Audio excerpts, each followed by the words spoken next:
जय जय श्री राधे। एक प्रश्न बार बार आ रहा है। प्राय प्रश्न करते हैं कि नाम जप की सम्यक विधि क्या है, हम कब तक जपें और किस प्रकार जपें, ऐसा क्या करें कि तुरंत उसका फल प्राप्त हो, यानी आज ही जपें और आज ही फल प्राप्त हो जाए। कुछ लोग जो अत्यधिक पीड़ित होते हैं, दुखी होते हैं, मैं जान सकता हूँ मनोस्थिति, और जब वो संसार से निराश हो जाते हैं तो एक ही मार्ग बचता है, नारायण की शरणागति। और जब नारायण के शरण में आते हैं तो नारायण से ये अपेक्षा करते हैं कि हे प्रभु, हे दीनबंधु, हे भक्त वत्सल, ऐसी कृपा करो कि बस हमें तुरंत इस कष्ट से छुटकारा मिल जाए, निवृत्त हो जाए। तो ये जो प्रश्न करते हैं कि नाम जप किस प्रकार करें, तो ये वीडियो स्किप मत कीजिएगा, बिल्कुल एक एक शब्द ध्यानपूर्वक, बहुत सारगर्भित वीडियो है। श्रीमद् भागवत और रामचरितमानस के ऐसे सुंदर प्रमाण से सुसज्जित होकर मैं आपके सामने ये वीडियो लेकर आया हूँ, तो ध्यानपूर्वक सुनिएगा। देखिए, हम कौन होते हैं किसी को कोई सलाह देने वाले कि कैसे जपना चाहिए, क्यों जपना चाहिए। अरे इस विषय में हमारे शास्त्र प्रमाण कम थोड़ी हैं।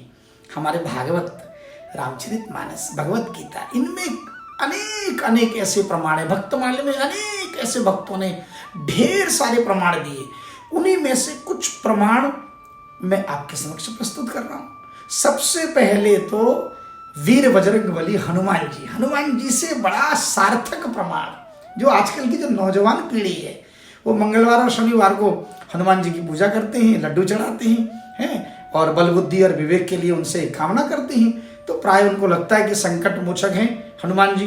तो ऐसे संकट मोचक जो राम सेवा में तत्पर रहते हैं, वो हनुमान जी नाम जप के विषय में क्या कहते हैं कि कब तक जपें, किस प्रकार जपें। तो हनुमान जी से सीखते हैं ना, क्या कह रहे, ध्यान से सुनिएगा। कह हनुमंत विपति प्रभु सोई, जब तब सुमिरन भजन न होई। अर्थात कह हनुमंत विपति प्रभु सोई, हनुमान जी महाराज कह रहे हैं कि मानव जीवन में यदि कोई सबसे बड़ी विपत्ति यदि किसी जीव पर है तो वो विपत्ति है जब तक सुमिरन भजन न होई, यानी भजन के बिना, सुमिरन के बिना यदि एक श्वास भी व्यर्थ बीत जाए तो इससे बड़ा कोई संकट, इससे बड़ी कोई दुर्घटना, इससे बड़ी कोई विपत्ति नहीं है। ये मैं नहीं, हनुमान जी कह रहे हैं, तो इनकी सुन लो। इसका तात्पर्य है कि शरीर में जब जब श्वास चले, एक एक हृदय के धड़कन में हमारे मुख से नाम स्मरण होना चाहिए। बोले तो हम क्या संसार के कार्य न करें? करें, अवश्य करें। संसार के कार्य हाथ से करिए, पैर से करिए, पर जीवाग्रे वर्तते नाम तभ्यम, जीवा के अग्रभाग में नाम को बसा लो। तो बोले गुरुजी, यदि हम नाम ऐसा जपें तो फिर तब भी हम जपते हैं, उसके बाद भी हमें फल क्यों नहीं मिलता? क्योंकि आप अधूरे मन से जपते हैं। आगे क्या कहा कि मन क्रम बचन छाड़ी चतुराई, भजत कृपा करी हहीं रघुराई।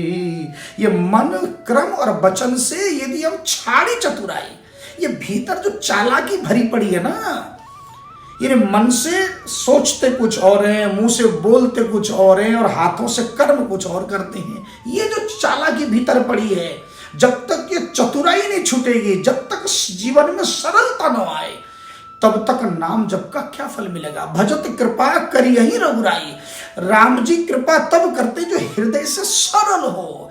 जब आप आर्त भाव से भगवान को पुकारे तो भीतर को चालाकी ना भरी पड़ी हो। आप संसार के प्रति क्या दृष्टिकोण रखते हैं, सामने वाले के प्रति क्या दृष्टिकोण रखते हैं? अब दूसरों को देखकर जो ईर्ष्या करे और पड़े पड़े श्री राम जय जय राम करता रहे, तो वो ईर्ष्या की अग्नि में भक्ति जल के भस्म हो जाती है ना। तो जब तक वो सरलता न आए, जब तक विश्व मंगल की भावना से हमारा हृदय ओतप्रोत न हो, संसार में कोई दुखी न हो, कोई संकट में न हो, कोई कष्ट में न हो, प्रभु सबका कल्याण करना, प्रभु मेरा भी कल्याण करना, तो जो आर्त भाव सहज हो।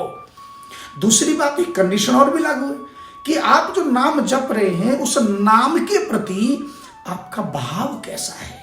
क्या अब उस धन है मेरे पास, पर मुझे पता ही नहीं कि धन का मूल्य क्या है। अरे भाई, आपके जेब में 10 करोड़ रुपए का हीरे का टुकड़ा हो, लेकिन आपको पता ही ना हो कि वो हीरा है, तो क्या आपकी दुख निवृत्ति हो जाएगी? आपको भूख लगी है और जेब में पैसा नहीं है, पर वो पत्थर का टुकड़ा है, लेकिन वो गलती से वो हीरा है, पर आपको नहीं पता कि वो हीरा है। तो आप भूखे पेट 3 दिन से बाजार में चक्कर लगा लो उस पत्थर को लेके, पर आपकी भूख नहीं मिटने वाली जब तक आपको ये ज्ञान न हो जाए ये कोई साधारण पत्थर नहीं है, ये तो अनमोल हीरा, ये तो 100 करोड़ का हीरा है। तो इसी प्रकार नाम निरूपण, नाम जतन से सो प्रगटत जिमि मोल रतन से, जैसे रतन से मोल प्रकट हो जाता है, उसी प्रकार भगवान का दिव्य श्री राम, श्री कृष्ण अथवा जो गुणपरक नाम मंत्र हैं, इनमें भगवान अपने समस्त आयुधों के साथ, जब तक हमारा ये मन स्वीकार न करे, ये नाम कोई साधारण नाम नहीं, इनमें शंख, चक्र, गदा, पद्म, सुदर्शन, इन सब की शक्ति अंतर्निहित है। यानी ये जो नाम जो मैं ले रहा हूं, ये कोई साधारण नाम नहीं, साक्षात भगवान की अपनी संपूर्ण शक्ति के साथ इस नाम में मेरे जीवा पर विराजमान है। ये जब तक आप अनुभव नहीं करोगे, तब तक वो नाम आपको क्या प्रभाव करेगा?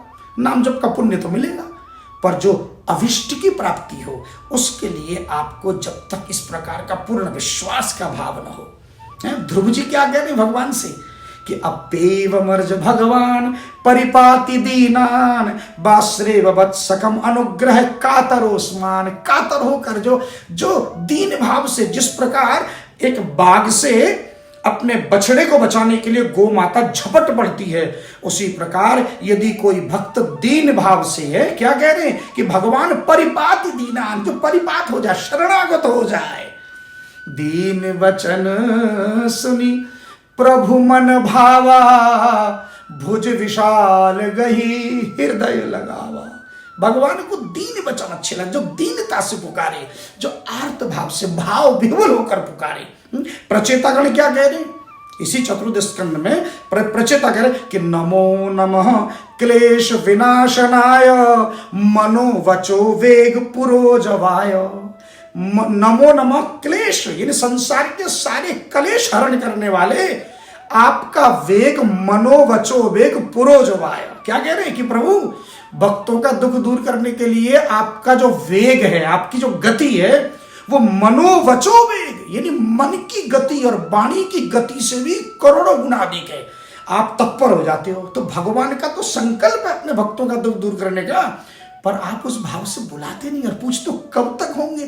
तो ये मत पूछिए कब तक होंगे, ये निर्भर आप पर करता है कि आपने उस नाम के मूल को पहचाना, और अगर आपने पहचाना तो आप मेरे से क्यों पूछते हो कब तक होगा? आप अपने आप विचार क्यों नहीं करते?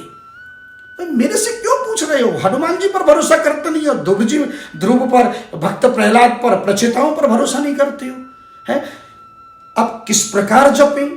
तो जरा देखना, इससे ज्यादा प्रमाण श्रीमद् भागवत में 5, 3 और 12, 5वां स्कंद 3रा अध्याय और 12वां श्लोक, जिसमें राजा नाभि जब निसंतान थे, उनको पहले संतान नहीं थी, जिनके घर में भगवान ऋषभदेव जी के रूप में बाद में प्रकट होते हैं, तो उनको संतान प्राप्ति करने के लिए ऋत्विजों ने, इन ब्राह्मणों ने अनुष्ठान किया, और अनुष्ठान जब पूर्ण हुआ तो साक्षात नारायण प्रकट हुए। उस समय नारायण ने कहा, हे ऋत्विजो, आप अपने यजमान के लिए क्या चाहते हैं? हमसे वरदान मांगिए। तो जानते क्या मांगा? इस श्लोक को जरा ध्यान से एक एक शब्द में अमृत भरा पड़ा है कि अथ कथंचित स्खलन क्षुत पतन जृंभण दुरव स्थानादिशो विवशानाम न स्मरणाय ज्वर मरण दशायामपि सकल कलमश निरसनानि तब गुण कृत नाम धेयानि वचन गोचराणि भवन्तु। इसका तात्पर्य है, क्या कह रहे हैं कि अथ कथंचित स्खलन, प्रभु यदि कभी हम गिरते, फिसलते, ठोकर लगते, जृंभण, यदि कभी जमाई लेते, अथवा अथवा किसी संकट की भीषण स्थिति में न स्मरणाय ज्वर मरण दशायाम अपि, अगर कभी बुखार में, ज्वर माने बुखार, यदि कभी तेज बुखार में बहुत मृत्यु तुल्य संकट में बिस्तर में पड़े और न स्मरणाय, यदि गलती से हम आपका नाम जपने में असमर्थ हैं, क्या कह रहे हैं, यदि हम आपका नाम जपने में असमर्थ, अब छींकते समय कैसे नाम जपें, है ना, गिरते समय हो सकता है नाम भूल जाए, तो उस समय हम पर ऐसी कृपा करो, कैसी, अब आगे सुनो, कि सकल कशमल निरसनानी, इस संसार के कली कलुषित वातावरण में यदि संकट से हम घिर जाएं, तब गुणकृत नाम ध्यानी, तब आपके नाम भले ही स्मरण न हो तो गुणकृत नाम, यानी आपके जो गुण परक नाम है वो नाम हमें, जैसे हे दीनबंधु, उस समय कोई नाम नहीं, हे भक्त वत्सल, हे दीनानाथ, हे कृपालु, हे दयालु, इस प्रकार के गुणकृत नाम याद आ जाएं, आप हमें ये वरदान दे दो। देखा आपने, अर्थात चलते फिरते उठते बैठते लोग ने कैसे कैसे प्रश्न करते हैं, क्या माला में जपे? अरे भाई अगर जप सकते हो तो जपो ना। गुरु जी बिना माला के जपे, बिना माला के जप लो। है नवद्वीप में एक बार किसी ने महाप्रभु से शिकायत की कि प्रभु आपका एक भक्त है कृष्णदास, अच्छा क्या करता है? बोले प्रभु वो ना 24 घंटा अपवित्र स्थान में भी बैठ के हरे कृष्ण कृष्ण कृष्ण हरे हरे, हरे राम राम राम 24 घंटा जपता है। अच्छा तो ठीक है, मैं समझा दूंगा, हरे कृष्णदास थोड़ा ध्यान रखना है, अपवित्र स्थान में जपना नहीं। तो एक दिन शौच करने गया और वहां शौच करने बैठा तो जीव ऐसे पकड़ के बैठा। तो अब कुछ लोगों को तो कमी देखने की बड़ी आदत है, तो उसने देखा और आके फिर महाप्रभु से शिकायत की कि महाप्रभु वो जो कल आपका कृष्णदास था ना, हाँ वो शौच करते समय तो लेता था, आज तो मुंह में हाथ डाल के बैठा है। हाँ तो आया और आकर फिर महाप्रभु ने पूछा, कृष्णदास क्या तुम आज भी जीभ में मुंह में हाथ डाल के बैठे थे? बोले प्रभु क्या करूं, ये प्रभु का नाम, भगवान का नाम मैं छोड़ नहीं सकता, मैं शौच भी करता हूं प्रभु, उस समय मुझे नाम, तो जीवा नाम न जपे इसलिए मैं पकड़ लेता हूं ताकि नाम न निकले मुख से। इतना सुनकर महाप्रभु ने हृदय से लगा लिया और उसी दिन दोनों भुजा उठाकर घोषणा कर दी, बोले ना भैया, नाम जप को किसी भी विधि और निषेध से मुक्त कर देता हूं। आज के बाद जो जिस परिस्थिति में जपेगा उसको उसी परिस्थिति में उसका पूर्ण फल मिलेगा। पर जपो, मन से जपो, आर्त भाव से जपो। जब संसार से दुखी हो गए हो तो अब क्या करना है? मैं कहता हूं संसार में ऐसा कोई रोग, शोक, भय, बाधा, कोई ऐसा कष्ट नहीं जो नाम जप से न दूर हो सके। हाँ, आपको 3 घंटा 35 मिनट कम से कम, इस बात को नोट कर लो, 3.5 घंटा में भी 5 मिनट अधिक, 4 घंटा करो तो बलिहारी, 4 घंटा ही मान लो। 3 घंटा 35 मिनट तो मैं ऋषियों के आदेश के कारण बोलता हूं, आप तो 4 घंटा मान के चलो। 24 घंटे में से 4 घंटा नहीं निकाल सकते? क्यों नहीं निकाल सकते? विचार करो ना। ये 4 घंटा हमें निरंतर ठाकुर जी के नाम का आश्रय लेना है, बस ये ध्यान रखना। बस यही नाम जप की सम्यक विधि है कि किसी भी देश में, किसी भी भेष में, किसी भी परिस्थिति में आप नाम जपें। यही है नाम जप की कोई सम्यक विधि नहीं, यही सम्यक विधि है। जहां हो, जिस भेष में, जिस वस्त्र में, जिस परिधान में, उसी परिधान में प्रभु का नाम का आश्रय लो। जय जय श्री राधे।